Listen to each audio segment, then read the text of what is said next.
الحمد لله رب العالمين والصلاة والسلام على أشرف الأنبياء والمرسلين سيد الأولين والآخرين وعلى آله وصحبه والتابعين وتابعين إلى يوم الدين.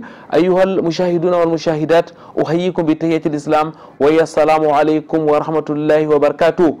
Frères et sœurs, dans la foi, la recherche du savoir est une recommandation divine, une recherche dans l'excellence. L'excellence scolaire est donc au centre de la préoccupation de la communauté éducative. Mais comment être excellent à l'école? Quelle est la contribution de l'enseignant, de l'élève, mais aussi du parent? Réponse dans cette émission des victimes de l'islam.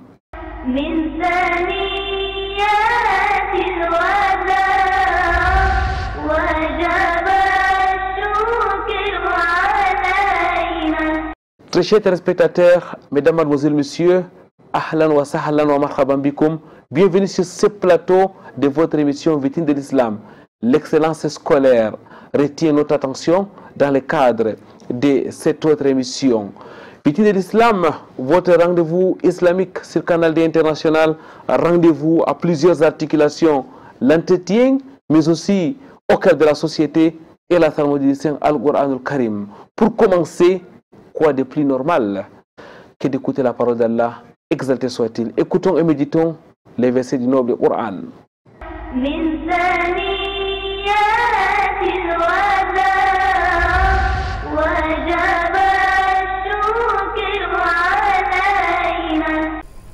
أعوذ بالله من الشيطان الرجيم. ألم تر إلى الذين خرجوا من ديارهم وهم ألوف حذر الموت فقال لهم الله موتوا ثم أحياهم إن الله لذو فضل على الناس ولكن أكثر الناس لا يشكرون. وقاتلوا في سبيل الله واعلموا أن الله سميع عليم. من ذا الذي يقرض الله قرضا حسنا فيضاعفه له أضعافا كثيرة والله يقبض ويبسط وإليه ترجعون.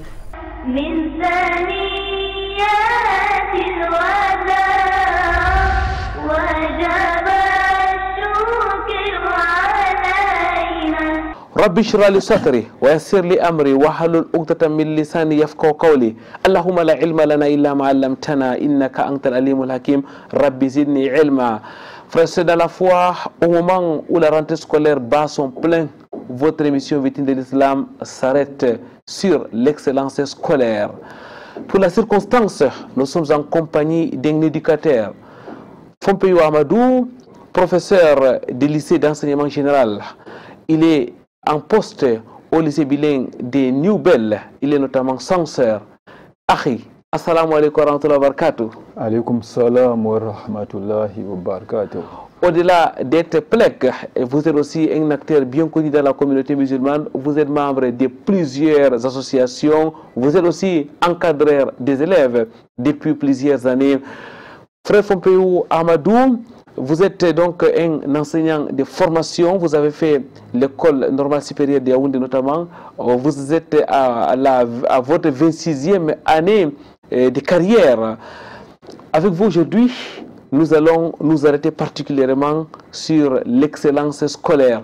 Nous allons avec vous partager votre expérience, nous allons interpeller à la fois les élèves, les enseignants mais aussi les parents qui constituent ce qu'on appelle la communauté éducative. Frère Fompeyou Amadou, on va d'abord s'accorder sur la définition des expressions. Lorsqu'on parle de l'excellence scolaire, qu'est-ce qu'on doit en comprendre? Bon, au nom de Dieu, le clément, le miséricordieux, paix et bénédiction sur tous les envoyés de Dieu jusqu'au dernier envoyé, à savoir le prophète Mohammed, sallallahu alayhi wa sallam. Je profite de cette antenne pour saluer tous les téléspectateurs de Canal 2 International Et je profite aussi de cette occasion pour souhaiter une bonne rentrée à tous les élèves, à tous les parents, à toute la communauté éducative, bien que nous soyons déjà à la première phase des évaluations. Et nous sommes au lendemain de la journée internationale des enseignants. Je profite aussi de cette occasion pour souhaiter une très bonne méditation à tous les enseignants du monde entier et plus particulièrement à tous les enseignants camerounais. Vous me parlez de l'excellence scolaire. Avant d'entrer dans le vif du sujet, à savoir la définition en tant que telle, nous retenons que l'excellence d'abord c'est un terme générique qui s'utilise un peu partout. Même en journalisme, on parle de l'excellence journalistique, on parle de l'excellence managérielle, on parle de l'excellence en sport dans tous les domaines. Mais pour ce qui nous préoccupe aujourd'hui, l'excellence scolaire et l'excellence académique aussi. Nous avons dans l'éducation ce qu'on appelle la docimologie. La docimologie, en fait, c'est une science qui attribue des jugements de valeur à certains travaux. Jugement de valeur dans ce sens que est-ce que c'est bien, est-ce que c'est mauvais, est-ce que... Bon, dans ce jugement de valeur-là, il y a un jugement qualitatif et un jugement quantitatif. Le jugement qualitatif, ça peut être une note qu'on attribue, quantitatif, je veux dire, ça peut être une note qu'on attribue de 0 à 20, ou bien un pourcentage, ou bien une fréquence, ou bien tout ce qui est lié à un chiffre. Mais le jugement qualitatif, c'est la qualité comme son nom l'indique. Ça peut être bien, assez bien, nul, faible, fort, très bien, excellent. Et c'est peu que l'excellence, c'est le plus grand palier qualitatif qu'on puisse attribuer à un travail fait. Si vous me permettez de prendre mon petit document et voir les chiffres, nul n'est rien sans son bord, bien sûr. Allez-y, professeur. Vous avez en termes de jugement lié aux chiffres, si vous voulez juger un travail fait par quelqu'un, quand il est situé entre 10 et 11, 80 quelque chose, on parle de passable. C'est un jugement de valeur qualitatif. De 12 à 13, 99, il est assez bien. De 13 ou bien de 14 à 15, 99, il est à bien. Et à ce niveau, déjà au niveau de assez bien, on peut lui donner un tableau d'honneur, encouragement et autres. Mais quand on est déjà entre 14 et 15, 99, vous méritez bien comme jugement de valeur, plus tableau d'honneur, plus encouragement dans votre travail. Ça, c'est reconnu dans la docimologie. Quand vous êtes entre 16 et 17, 99, vous êtes dans très bien, plus tableau d'honneur, plus félicitations. Et c'est peu que le dernier palier, c'est le palier de 18 à 20. 18 à 20, c'est excellent. Avec justement tableau d'honneur plus félicitations. Donc il se peut que l'excellence, pour résumer, c'est le plus grand palier, que ce soit qualitatif ou bien quantitatif, qu'on peut attribuer à un travail, surtout un travail bien fait. Donc c'est le summum en matière de perfection, quand bien même la perfection n'est pas de ce monde. Retenons que c'est le summum en termes de travail bien fait. Alors, peut-être pour dire les choses simplement, est-ce qu'on peut dire que l'excellence scolaire, c'est la réussite éclatante? C'est justement la réussite éclatante. Vous savez, à l'école, avoir une moyenne entre 18 et 20, c'est extrêmement rare. Donc les enfants excellents à l'école, on les compte au bout des doigts. L'OBC ou bien le JCI n'ont pas encore livré leurs statistiques en termes d'excellence scolaire. Vous allez voir que ceux qui se situent dans ce palier-là, on les compte vraiment au bout des doigts. Pas que ça manque. Au Cameroun, on a vraiment les génies, on a les excellents. Que ce soit en interne dans l'établissement scolaire, ceux qui sont entre 18 et 20, ils sont extrêmement rares. Mais ce n'est pas impossible, parce qu'il suffit de faire bien son travail, vous serez dans ce palier-là. Donc l'excellence, comme on le dit, on ne le dira jamais, c'est le summum en termes de travail bien fait. Professeur, mais on en parle dans nos lycées, on vise l'excellence, que ce soit au niveau administratif, que ce soit les enseignants, que ce soit les parents, chacun parle de l'excellence scolaire. Mais là, vous nous faites savoir que c'est pratiquement difficile, pour ne pas dire impossible, que tout le monde soit excellent. Est-ce qu'on n'est pas en train de rêver ou alors on est en train plutôt de viser l'excellence? Bon, on ne rêve pas, parce que puisqu'il y a les enfants qui sont excellents, à partir du moment où il y a les enfants qui sont excellents, ils ne sont pas de magiciens, ils travaillent, tout le monde voit. et ils parviennent à 18 sur 20, on peut comprendre là que ce n'est pas impossible. Mais c'est un objectif visé. Vous savez, on peut avoir un objectif. Généralement, dans les associations, dans les sociétés, on vise un but. Il se peut que le but n'est pas souvent atteint, mais à défaut d'atteindre le but, on peut être proche du but. Raison pour laquelle il y a les très bien, les biens. Donc chaque élève ou bien chaque travailleur doit viser le saumon. On ne saurait aller à l'école et viser la mention passable. Non, c'est que ce n'est pas bon. Encore moins médiocre. Ceux qui ont souvent les 9 et consorts pour chercher les requêtes et consorts pour passer en classe supérieure. Non, non. Quand on va à l'école, le but, c'est d'être excellent. C'est le but. Mais il y a des objectifs avant d'arriver au but. Ces objectifs, ça peut être passer par les étapes qu'il faut pour y arriver.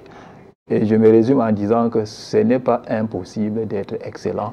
Tout élève doit viser l'excellence. Tout parent d'élève doit viser l'excellence. Tout enseignant doit viser l'excellence. Toute communauté éducative doit viser l'excellence. Et tout établissement doit aussi viser l'excellence. Raison pour laquelle l'Office national, l'Office du baccalauréat du Cameroun et le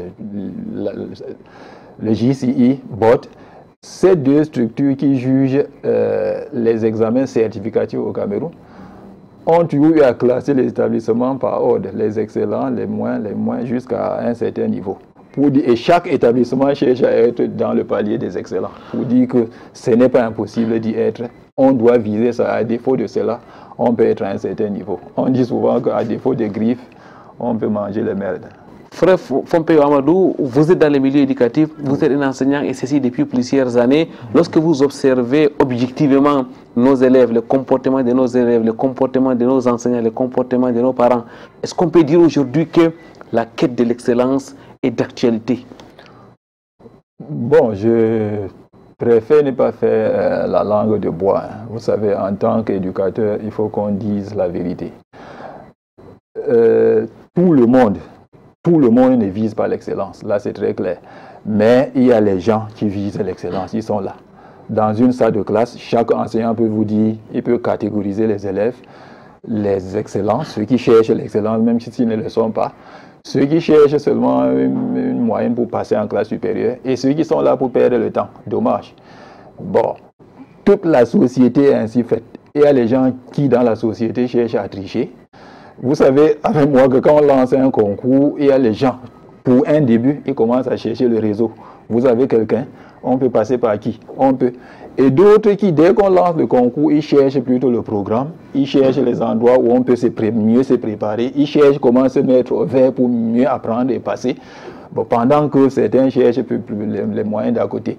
C'est comme ça que la société est faite. Pour dire que il y a les gens qui cherchent l'excellence, que ce soit parmi les enseignants, parmi les élèves, dans la communauté éducative, parmi les parents, mais il y a ceux qui ne laissent pas la médiocrité. Et ceux qui cherchent le peu pour aller en classe supérieure, tout simplement. Ceux qui veulent seulement passer, ils sont là.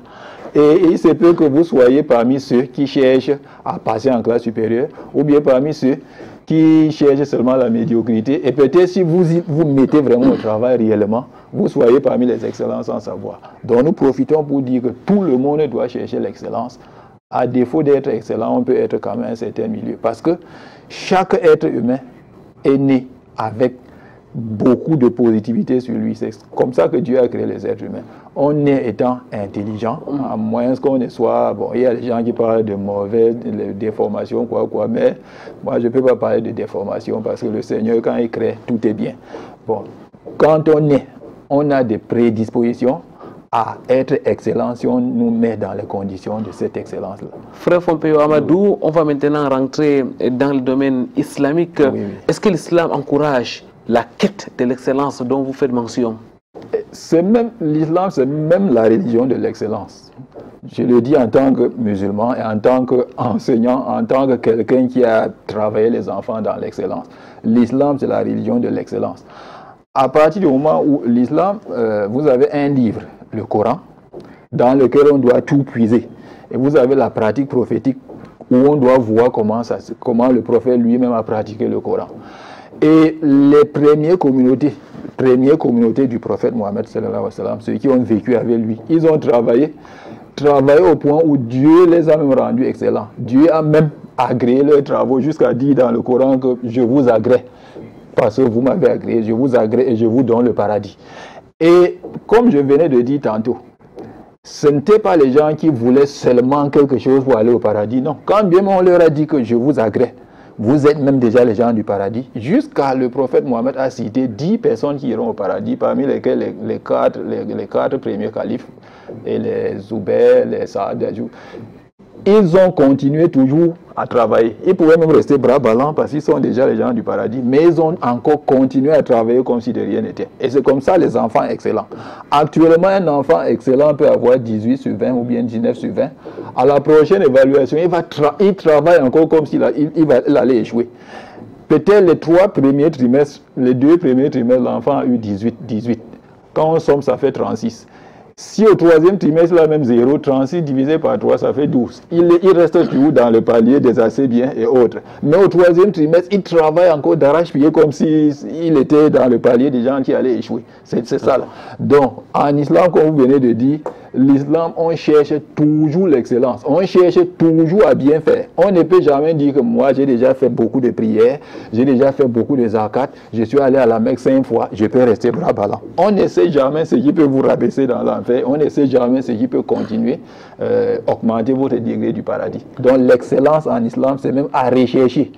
Et encore qu'en islam, on ne triche pas. J'ai fait allusion tout à l'heure aux gens qui, dès qu'on lance le concours, ils cherchent les petites pistes, les tuyaux et consorts. Le prophète Mohammed a bien dit, c'est lui qui triche, il n'est pas de l'autre. Alors, frère Fompeo Amadou reviendra de long en large sur la quête de cette excellence, sur comment faire pour pouvoir être excellent, bien sûr, avec un regard dans nos textes, que ce soit le Coran ou les hadiths du prophète Mohammed sallallahu alayhi wa sallam. Alors, frère Fompeo Amadou, le messager d'Allah sallallahu alayhi wa sallam disait, les musulmans les plus forts et plus aimés d'Allah que les musulmans les plus faibles.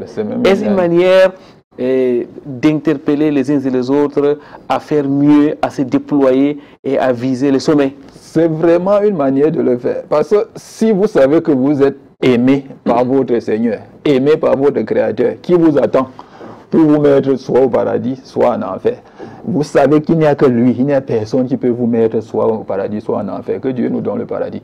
À partir du moment où vous savez ça, et il vous dit que pour être aimé par lui, c'est une des conditions d'être aimé par lui, c'est être fort. Ça veut dire que même à l'école, même au champ, même ici à la télé, partout où tu te trouves, tu dois chercher à être fort, à être parmi les excellents. Même si on n'atteint pas, puisque Dieu le dit dans le Saint-Coran, là où Dieu ne peut pas imposer à une âme une charge qui dépasse sa capacité. Vous devez toujours chercher à aller vers l'excellence. Si l'excellence vous dépasse, vous serez à un niveau acceptable et Dieu va vous juger en fonction de votre niveau où vous êtes. Jazakumullahu khairan, barakallahu fikum. Allah exalté soit-il, prescrit, frère, dans la foi, l'excellence en toutes choses, l'excellence à la maison, l'excellence dans la mosquée, mais aussi l'excellence à l'école. Frère Fompeo Amadou, nous sommes en train de parler de l'excellence scolaire, c'est-à-dire la réussite éclatante à l'école. Je voudrais vous poser la question comme ça. Comment donc faire pour être excellent à l'école d'une manière générale? Bon, pour l'excellence à l'école, c'est vrai que ça nécessite beaucoup de dissertation, mais pour un élève qui est déjà, nous sommes au début d'une année scolaire comme ça, là. Bon, les prérequis avant d'être, je ne sais si on est en 6e ou en 5e ou en terminale, le niveau où on est, pour être excellent, il aurait fallu que les préalables soient bons. À savoir que vous n'avez pas triché pour être là où vous êtes. Tout commence par là. Parce que si vous avez triché pour être là où vous êtes, il y a beaucoup de manquements que vous avez accumulés. De sorte que quand on va commencer à vous former ici, vous aurez des manquements de sorte qu'il faille que vous rentriez encore en arrière pour vous solidifier avant de revenir. Mais pour un élève qui est dans son niveau normal, il est arrivé là par les moyens normaux, pour être excellent, tout commence par l'assiduité à l'école. Un élève excellent n'est jamais absentéiste, à tout moment malade, il cherche les papiers justificatifs, il n'est pas malade, il va à l'hôpital, il fabrique les choses pour... Non, non. On doit être assidu à l'école parce que l'assiduité à l'école fait que vous écoutiez directement l'enseignant. Ça sort de sa bouche, tout comme le prophète Mohammed, paix et bénédiction sur lui, suivait directement l'ange Gabriel. Ça sortait directement de sa bouche, si on peut dire bouche, à l'oreille. Donc, vous suivez l'enseignant. Il se peut que dans ce qu'on appelle la praxiologie de l'enseignant, les gestes que l'enseignant fait, ça donne un message à l'enfant. Les gestes. Donc un enfant, il copie les cours. Il n'est pas comme celui qui a suivi l'enseignant avec ses gestes, avec tout son déploiement dans la salle. Vous devez être là. Étant là, vous devez avoir les outils d'excellence. On ne saurait être excellent. C'est là où je félicite le notre chef de l'État. Avant d'envoyer les gens à Bakassi, il leur donne les armes pour ça. On ne peut pas envoyer un enfant à l'école, il n'a pas les armes et vous attendez de lui l'excellence. Quand vous êtes déjà devant l'enseignant, vous prenez note, vous le suivez attentivement, vous n'êtes pas turbulent, vous n'êtes pas. Et après avoir passé cette phase, il y a la phase de la maison. La phase de la maison, c'est bien assimiler ce qu'on a appris à l'école. Bien assimiler avec tout ce qui est assimilé à cela. Ayant assimilé ce que vous avez pris à l'école, si vous avez encore des manquements, rapprochez-vous de votre enseignant. C'est très important. Rapprochez-vous de votre enseignant. Et il y a peut-être les répétiteurs, je ne sais pas. Tout dépend de la capacité de l'enseignant, sa capacité de l'élève, capacité de rétention, son coefficient intellectuel.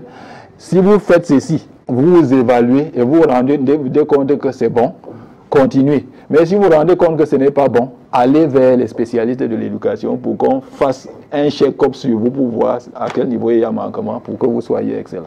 À vous écouter, professeur Fompeyou Amadou, je rappelle que vous êtes enseignant de mathématiques, je n'avais pas précisé votre discipline. Pour donc être excellent, il y a beaucoup des éléments qui entrent en jeu, notamment les prérequis, la présence effective au cours. Ça veut dire que ça interpelle la communauté éducative en général, ça interpelle et les enseignants, et les parents, et l'élève lui-même. On va d'abord prendre une courte transition et nous reviendrons pour s'arrêter sur la responsabilité de chaque acteur.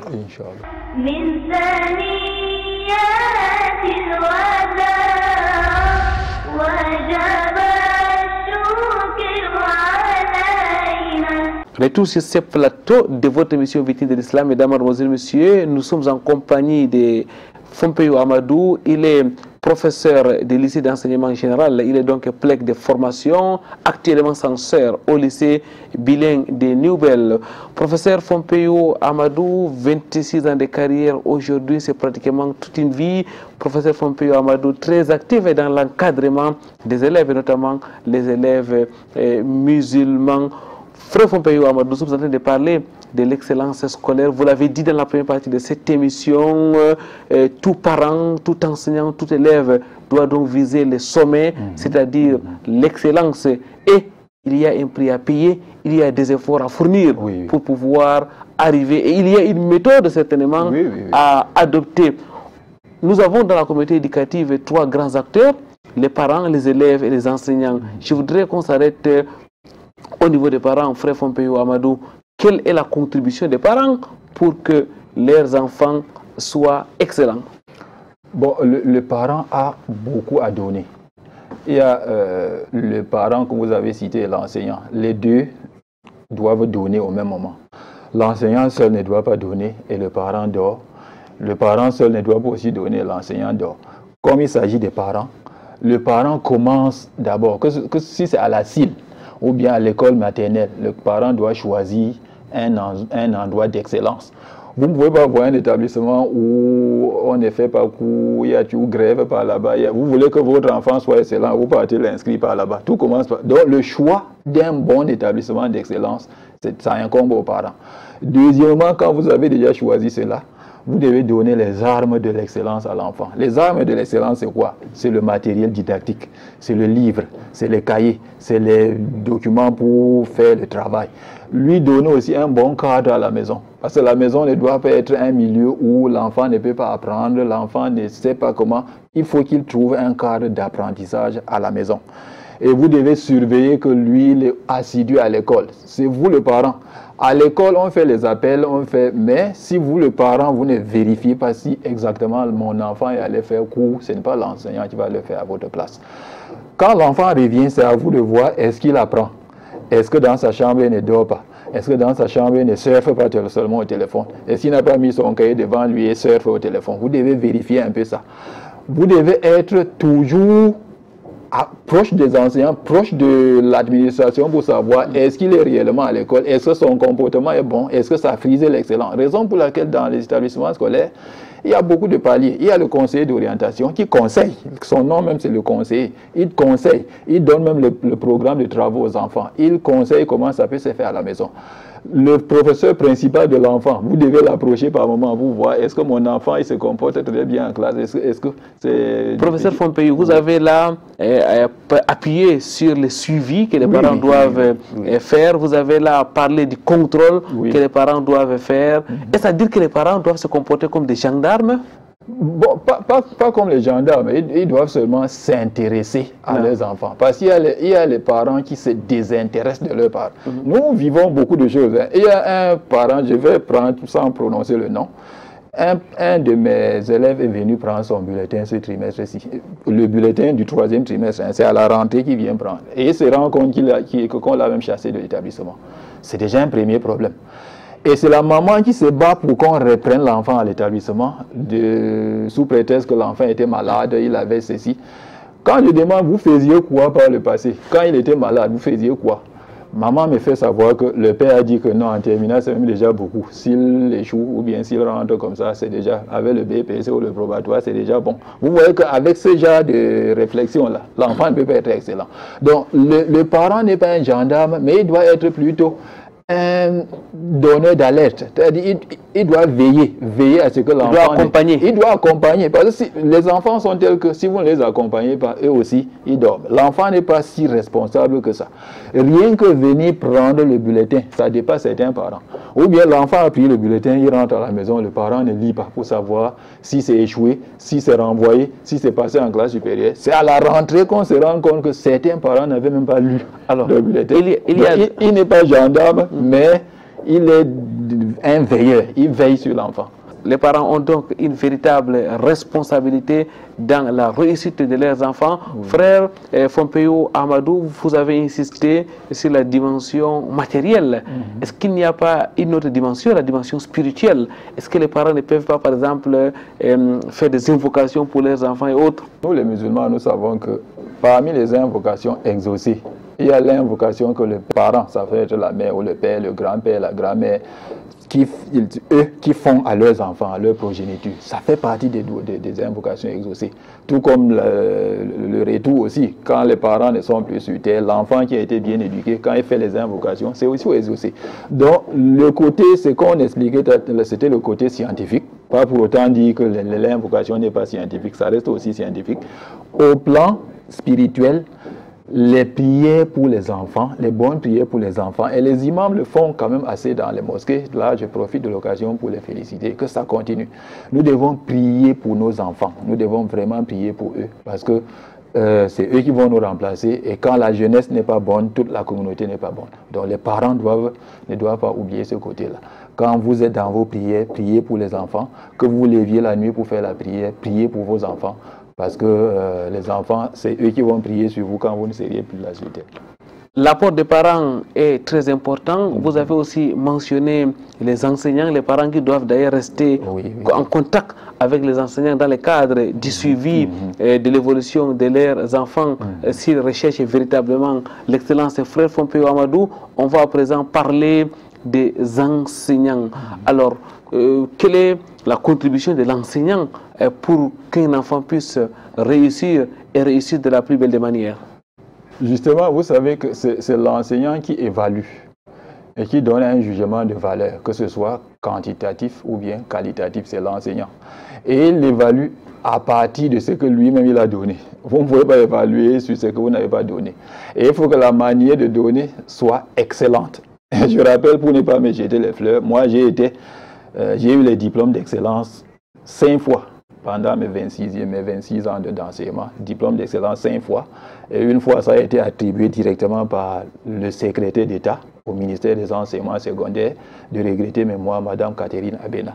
Donc j'ai été 5 fois dans ma carrière meilleur enseignant. Pour dire que l'enseignant aussi doit viser aussi l'excellence. Un enseignant, si vous enseignez ça tous les enfants... Ça suppose quoi qu'il vise l'excellence et l'enseignant? Il vise l'excellence dans le sens qu'il doit se juger par rapport aux résultats de ses enfants. Si vous avez 10 enfants devant vous qui ont les bons prérequis, et parmi les 10, 5 ne sont pas bons, ou bien 5 ne passent pas en classe supérieure, ou bien ne passent pas l'examen officiel, commencez un peu à vous inquiéter. Ce n'est pas pour rien qu'on sort toujours les pourcentages aux examens officiels pour que les établissements scolaires jaugent un peu leur manière de faire. Si ça a été bon, ils continuent. Si ça n'a pas été bon, il faut encore se rasseoir pour voir. Et je rappelle que tout le monde peut faire 100%. Hein. Ce n'est pas parce qu'on est dernier au classement qu'on est mauvais, non. Si on est dernier au classement avec 12 de moyenne, c'est une bonne chose. Donc l'enseignant, lui aussi, doit essayer de faire son autocritique personnelle. Il doit s'appliquer. Il doit s'appliquer dans la manière de faire. Il doit mouiller le maillot. Il doit aimer ses enfants, aimer sa matière même. C'est-à-dire ses élèves sont comme ses enfants. Il doit les aimer comme il aime ses enfants. C'est pour ça qu'aucune société ne peut bien se développer si les enseignants sont toujours malheureux, ils s'inquiètent toujours, ils pleurnichent, la société ne peut pas marcher. Parce que vous avez quelqu'un qui a l'enfant au moins pendant 8 heures par jour. Et quand l'enfant rentre à la maison, il n'a que peut-être 5 ou 6 heures pour dormir et revenir avec lui le lendemain. Si devant ce genre d'entraîneur-là, l'entraîneur pleurniche toujours, il ne fait pas bon coup, le contenu de ses enseignements ne sont pas bons, Madame le ministre des Enseignements secondaires actuellement insiste beaucoup sur le clean school. Le clean school, c'est quoi? On parle de l'école propre. Mais l'école propre, ce n'est pas laver les murs, laver. C'est vrai que la propriété des lieux, la propriété corporelle, ça fait partie du clean school. Mais dans cette clean school-là, il y a le contenu, selon l'approche de la pédagogie par la compétence, le contenu des enseignements que vous donnez aux enfants, de manière à faire de ces enfants les compétents. Comme le mot compétence l'indique, les compétents, c'est-à-dire les excellents, de faire d'eux les enfants qui peuvent se promouvoir, se mouvoir dans une société comme la nôtre, et s'étant enracinés même dans notre culture pour pouvoir amener le Cameroun vers l'excellence. Donc si vous avez un enseignant qui vous ne visez pas cela, c'est que vous avez un problème. L'enseignant aussi doit se jauger, doit être excellent. Les enseignants doivent véritablement mouiller le maillot, vous l'avez dit. Alors, frère Pompeyou Amadou, au-delà des enseignants, il y a aussi, n'est-ce pas, l'administration qui est chargée de créer un environnement favorable pour la réussite scolaire. Oui, quand je dis enseignant, bon, tout ça c'est dedans. Hein. Moi qui parle, je ne suis plus enseignant au vrai terme du champ, si je peux dire ça comme ça, dans une salle de classe. J'ai arrêté d'être dans une salle de classe à partir du moment où mes travaux de censeur m'ont submergé. Je me suis rendu compte que si je continue à être dans la salle de classe, ça risque d'être un problème pour les... Mais les enseignants, l'administration scolaire d'abord, la hiérarchie, c'est-à-dire la délégation départementale, la hiérarchie secondaire, la délégation régionale et surtout la conception au niveau de Yaoundé, au niveau du ministère des enseignements secondaires. La conception, quand je dis secondaire, c'est parce que je suis au secondaire, hein, supérieur et de base. La conception doit être de sorte que ça favorise l'éclosion des meilleurs enseignants pour l'éclosion des élèves excellents. Donc, tout part, si la conception n'est pas bien faite, en partant même du programme scolaire, en partant du découpage de l'année scolaire, en partant... Et je me félicite de ce que le ministre actuel des enseignements secondaires est en train d'harmoniser les enseignements au Cameroun de sorte que la progression dans les salles de classe, qu'on soit au nord, au sud, à l'est, de l'est à l'ouest, qu'on ait une même progression, une même manière de faire, de sorte que ça facilite le fait que le contenu soit un peu le même, et de sorte que si un enfant part du sud pour le nord, qu'il ne soit pas perdu. C'est déjà un travail de conception qui s'est fait en amont et qu'il faut encourager. Ça veut dire que les choses vont dans le bon sens, et qu'Allah exalté soit... Ça va dans le bon sens, mais il y a encore beaucoup à faire. Je rappelle, il y a encore beaucoup à faire. On félicite ce qui est déjà fait, mais il y a encore beaucoup à faire pour que l'excellence... Quoi par exemple? Bon, je me souviens quand moi quand j'étais à l'école secondaire, j'ai toujours eu les bourses d'excellence. J'ai eu les 9 000 francs, les 13 500, Il faut qu'on continue à encourager les enfants comme ça. Ces derniers temps, il y a toujours eu ça, mais il faut qu'on continue à faire Et vous allez voir les établissements scolaires encourager l'excellence en donnant, faisant les cérémonies d'excellence, en donnant même des cadeaux aux enfants pour les pousser à être excellents. Donc notre État a intérêt à encourager les enfants excellents. Quand un enfant a 18 sur 20 mais est-ce qu'on ne fait pas ça dans le lycée? Il y a beaucoup de lycées qui organisent ça en fin d'année. Oui, les lycées le font parfois, c'est les APE, les parents qui le font et certains ne le font pas. Imaginez que je suis peut-être dans un lycée, on fait à côté de moi, on ne fait pas. Bon, ce serait comme si...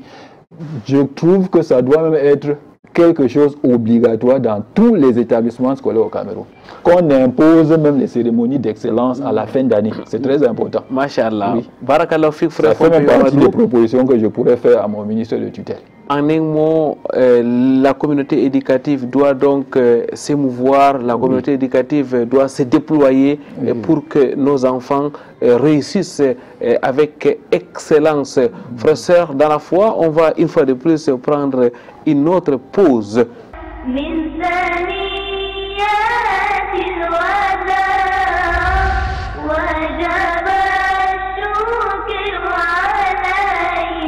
C'est la suite de votre émission Vérité de l'Islam. Mesdames, Mademoiselles, Messieurs, nous parlons de l'excellence scolaire et nous sommes en compagnie d'un éducateur, d'un homme expérimenté dans les milieux scolaires, frère Fompeyo Amadou, censeur au lycée bilingue de Nouvelle, professeur de mathématiques de formation, professeur dans des lycées d'enseignement général, frère Fompeyo Amadou. Et je dois quand même mentionner, au-delà du lycée, vous avez aussi été chargé de TD pendant plusieurs années à l'université. Vous avez notamment donné des TD en mathématiques.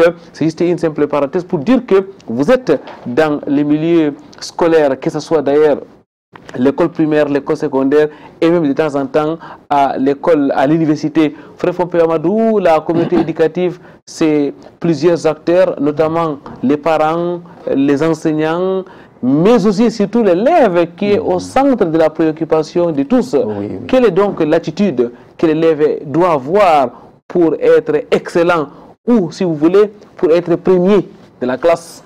Bon, vous avez abordé un des aspects là, je ne saurais passer là inaperçu. J'ai enseigné à l'université de Yaoundé d'abord. Oui, en les années 2001, 2002, 2003. Je rappelle que je partais de Bonabéry où j'étais animateur pédagogique de mathématiques et je partais faire les travaux dirigés là-bas en première année. J'ai été recruté comme enseignant, j'ai encore le papier, à l'université de Douala. Je suis recruté comme enseignant là-bas au département de mathématiques. Mais il se peut que, avec le temps, bon, je n'ai pas vraiment embrassé l'enseignement supérieur. Et je peux aller plus loin, que j'ai eu à écrire 2 thèses de mathématiques que je n'ai pas soutenues. Bon, ça, ce sont les parenthèses. C'est pour dire que dans l'éducation, si je suis dedans, ce n'est pas par effraction, mais c'est plutôt par amour. Et je voudrais amener tous mes collègues enseignants à aimer le métier là, parce que si on n'aime pas ce métier, on ne va pas aimer les enfants, on ne va pas donner le meilleur de soi aux enfants. L'élève, déjà, on doit cultiver l'excellence dans la tête de l'enfant. On doit cultiver ça. Il faut qu'il soit parmi les excellents même. On ne doit pas chercher l'excellence et vivre dans la médiocrité. Si vous lisez un grand livre écrit par un grand savant camerounais, le professeur Ebenezer Jomolé, il a écrit sur de la médiocrité à l'excellence. C'est lui qui veut être excellent, qui sorte déjà dans sa tête l'esprit de médiocrité et qui change de milieu. Le milieu où on est médiocre, qui laisse ce milieu-là. Il va vers le milieu où on est excellent. Vous allez voir, que ce soit au football, que ce soit au sport, quand quelqu'un vise le haut en football, il fait l'effort de sortir de certains pays où ce n'est pas bon. Il va dans Paris Saint-Germain, il va dans là où c'est. Et c'est la même chose avec les enfants. Un enfant ne doit pas rester dans un milieu où les gens cherchent à tricher, les gens cherchent plutôt les 10 de moyens pour passer. Non. Il doit virer, émigrer de l'endroit de la médiocrité ou bien des passables vers un milieu excellent. Étant dans le milieu de l'excellence, il peut se conformer facilement par rapport à ce milieu et devenir excellent. Mais tout ça, ça passe par le travail. Ce n'est pas marcher à pied, aller s'asseoir avec les excellents qui fait faire de vous un excellent. Étant dans le milieu de l'excellence, vous travaillez l'excellence, vous travaillez d'arrache-pied. À tout moment, vous êtes en perpétuel travail. Et vous allez voir qu'à un certain moment, vous aurez la culture de l'excellence. Et l'excellence pour vous sera comme de l'eau qu'on boit, simplement. alhamdulillah, il faut donc cultiver l'excellence au sein des milieux scolaires. Il faut que les enfants apprennent à viser l'excellence. C'est ce qu'on doit retenir de vos propos, frère Fompeo Amadou. Et l'enseignant, si vous me permettez, quand un enseignant entre dans une salle de classe, ce qu'on appelle prise de contact, dans cette prise de contact, il y a ce qu'on appelle le contrat didactique. Beaucoup d'enseignants, il y a ceux qui ne font pas le contrat didactique avec leurs élèves. Dit que là où nous sommes là, vous êtes 50. Je me réjouis même de ce que les classes de maintenant c'est 50. Madame le ministre a ramené les classes à 50, 60 au maximum. Il dit vous êtes 60 ou bien vous êtes 50. Notre contrat pédagogique c'est quoi? Qu'est-ce que vous voulez? Moi j'attends de vous 100%. Vous êtes prêts? Oui. J'attends de vous 15 de moyens tout le monde. Vous êtes prêts? Oui. Pour y parvenir, voici ce qu'on doit faire, voici ce qu'on... Ça, c'est ce qu'on appelle contrat didactique entre l'enseignant et l'enfant. Et le père à la maison doit avoir aussi un contrat didactique avec ses enfants. Voici une année scolaire qui commence. Moi, j'attends de vous tel. Je vous donne tel. Pour y parvenir, je vous donne tel. Vous acceptez? Tout ça, c'est des petits contrats qu'on fixe dans un milieu où on veut l'excellence. Et dans les sociétés privées, comme à Canal 2, il y a un niveau d'excellence que Canal 2 s'est fixé. Quels sont donc les fruits de l'excellence, que ce soit pour les élèves, pour les parents et même pour les enseignants, frère Fompeo? Le fruit de l'excellence, vraiment si on fixe le cap sur l'excellence et chacun cherche l'excellence, le vol ça va finir, la tricherie ça va finir, même la disette, le manque de nourriture, la crise économique, tout ce que nous connaissons là, ça va disparaître. Comment on peut être en crise au moment où tout le monde cherche l'excellence? Comment on peut avoir le voleur dehors quand tout le monde cherche l'excellence? Il y a des problèmes dehors parce que les gens cherchent à tricher. Les gens cherchent à... La corruption est là pourquoi? C'est parce que les gens cherchent à tricher. Si vous allez à l'école et vous voulez passer votre école franchement, vous allez corrompre un enseignant comment? Ce qu'on dit dans les universités que notre... Bon, il y a des termes que je n'aime pas souvent prononcer. Ça s'est fait, on parle de ça dans les universités, parfois même dans les lycées. Il n'y aurait pas ça quand tout le monde vise l'excellence. Vous pouvez même mettre les enfants dans une salle de classe, vous les mettez dans une condition d'évaluation, vous sortez. Quand ils cherchent l'excellence, vous n'avez même pas besoin de les surveiller. Tout sera bien. Tout sera bien si tout le monde cherche l'excellence. Merci frère Fompeo Amadou. Mesdames, mademoiselles, messieurs, nous nous acheminons petit à petit vers la fin de cette émission. Frère Fompeo, il n'y a pas de doute que les élèves doivent viser l'excellence. Il faut donc cultiver l'excellence dans le quotidien de nos élèves. Frère Fompeo, pour les élèves musulmans, est-ce qu'il y a compatibilité entre être excellent à l'école, mais aussi apprendre l'islam comme il se doit? Est-ce qu'on peut viser l'excellence telle que vous l'avez décrit et continuer à apprendre les tawhid, l'unité d'Allah exalté soit-il, les fiqh et toutes les autres matières islamiques? Mais c'est même ce que nous avons passé nos 26 ans ici à Douala à enseigner aux enfants. Vous savez qu'on avait ce qu'on appelait les clubs islamiques, les clubs arabes, les clubs. On parlait aux enfants que ce n'était pas beaucoup plus dans les lycées, dans les milieux privés, dans les écoles franco-arabes. On parlait aux enfants de l'excellence étant musulman, en tant que musulman. Mais c'est même pour le musulman doit même chercher l'excellence. L'excellence, c'est même son affaire. Quand vous savez que Dieu vous voit partout où vous vous trouvez, et dans les piliers de la foi, ou bien ce qu'on appelle usul ou salasa, les 3 bases et leurs évidences. Et il y a quoi? Le fait d'être musulman d'abord, qui est le premier degré, le fait d'avoir la foi, qui est le 2e degré, et le fait d'avoir la perfection. Et la perfection, j'ai dit tout à l'heure que la perfection, c'est l'excellence. Donc l'excellence, ça fait même partie des piliers de Marathi Bouddhine, comme si on peut appeler. Ça fait partie des bases même de l'islam. La partie la plus... Les degrés les plus élevés en islam, c'est l'excellence. Donc on peut être musulman excellent et être excellent à l'école. À partir du moment où vous savez que partout où vous êtes, Dieu vous voit. Et pour que Dieu vous aime, il faut bien faire le travail que vous faites. Voilà comment vous serez à l'école. Même les tricheries, vous ne serez pas dedans. Puisque le prophète a dit, c'est lui qui triche, il n'est pas des nôtres. Vous savez déjà tout ça. Et les premiers musulmans, c'était comment? Les premiers musulmans ont tout le Coran dans la tête. 6 000, plus de 6 000 versets. Ils ont ça dans la tête. Et ils sont nombreux à avoir ça dans la tête. À côté de cela, les premiers musulmans, parmi eux, il y avait des médecins, il y avait les historiens, il y avait les artistes. Quand je dis artistes, ce n'est pas la musique, parce que la musique, chez les musulmans, c'est autre chose. Quand je dis les sculpteurs, en fait, les gens qui faisaient de l'art pur, les scientifiques purs. La femme du prophète Mohammed, paix et bénédiction sur lui, Madame Aïcha, non seulement elle avait tout le Coran dans la tête, elle avait un très grand nombre d'hadiths, de récits prophétiques dans sa tête.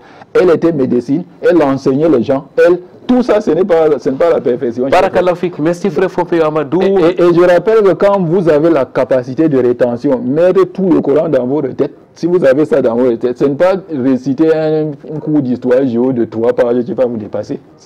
Oui ou non? Et le Coran lui-même, il est mathématique, il y a les mathématiques dans le Coran. Vous savez, il y a de cela en 1997, de 97 à 2004, j'avais une émission à la CITV sur connaissance de l'islam comme celle-ci, avec Daouda Kouatou, où j'exposais les miracles scientifiques du Coran, surtout les miracles des chiffres. Le Coran, c'est un tout. D'accord. Frère Fopé Amadou, avant de prendre votre mot de fin, je voudrais quand même vous poser une dernière question. Ensemble, très chers téléspectateurs, nous avons suivi le parcours de notre invité, Frère Fopé Amadou, qui est sorti de l'école normale en 1995, qui a obtenu sa maîtrise quelques années plus tard, après son DA en 1997, qui a obtenu son DA en 2001 et qui a écrit des thèses. Malheureusement, il n'a pas pu soutenir, Allah n'a pas permis. Enseigné à l'université de Yaoundé, vous avez reçu une félicitation, c'est-à-dire 5 fois l'excellence. J'ai eu ça du ministre lui-même. J'ai eu ça du ministre. C'est quoi votre secret? Non, mais il y a quoi comme secret? Vous travaillez pour... Quand vous commencez par prendre une conscience que vous devez travailler pour aider les hommes, c'est ça le secret. Est-ce que ce n'est pas un don? Non, j'ai dit tantôt que chaque être humain né avait un don sur lui. C'est vous qui exploitez votre don comme vous le voulez. Tout le monde a un positif en soi. Mais si vous voulez exploiter ce positif dans le négatif, vous allez le faire. Si vous voulez l'exploiter dans le positif, vous allez le faire. Je rappelle que, pour ne pas me jeter les fleurs, nous sommes parmi les premiers à avoir les palmes académiques avant que les palmes académiques ne soient d'une manière institutionnelle à Yaoundé. J'ai eu ça du délégué régional qui était devenu sénateur. J'ai oublié son nom, je crois, je vais me revenir. Et je profite de l'occasion pour le saluer parce que c'est quelqu'un qui cherchait l'excellence parmi les enseignants. Donc il m'a donné une palme académique en 2005. Avant que les palmes académiques ne soient ministérielles, ne soient présidentielles, en 2015, pour que nous soyons les premiers à avoir ces palmes académiques. Frère Fopé Amadou, votre dernier mot maintenant à l'endroit de tous nos téléspectateurs. Mon dernier mot, c'est que tout le monde doit viser l'excellence. Pas seulement les élèves. Partout où on se trouve, on doit viser l'excellence. En visant l'excellence, il n'y aura pas de tricherie, il n'y aura pas de fraude, il n'y aura pas de corruption, il n'y aura pas la famine, il n'y aura pas... Tout le monde, que ce soit à la maison, que ce soit dans le lieu de service, que ce soit au marché, que ce soit partout où on se trouve, l'excellence n'est pas une affaire des élèves, l'excellence est une affaire recherchée par tout le monde. Heureusement que le président, notre chef d'État, dans les tests éducatifs signés par lui-même, il visait l'excellence pour les enfants camerounais, ce qui compte pour l'émergence de notre pays. À l'émergence avant même 2035, si tout le monde est excellent, si nous tous nous sommes excellents, cette émergence nous allons parvenir à l'émergence avant 2035. Et pour revenir dans notre thème, puisque ça c'est un thème qui a allusion à l'islam, tous les musulmans doivent comprendre que l'islam c'est une religion de l'excellence. Et tout Camerounais doit comprendre que l'excellence c'est partout. Allah exalté soit-il, mesdames, mademoiselles, messieurs, prescrit l'excellence en toutes choses. L'excellence dans notre quotidien, l'excellence à la maison, l'excellence dans la mosquée, dans les adorations, mais aussi l'excellence à l'école. Il faut donc cultiver l'excellence. Il faut que les parents, les élèves et les enseignants visent les sommets, visent donc l'excellence pour un épanouissement ici-bas mais aussi dans l'au-delà. Vendredi prochain, ça sera un autre jour. Inch'Allah, une nouvelle émission de Vitrine de l'Islam. D'ici là, wa atasimu bihablillahi jami'an wa la tafarra'u. Cramponnez vos câbles de là et ne vous divisez point. Subhanakallahumma bihamdik. Ashhadu an la ilaha illa anta astaghfiruka wa atubu ilayk. Wassalamu alaikum wa rahmatullahi wa barakatuh.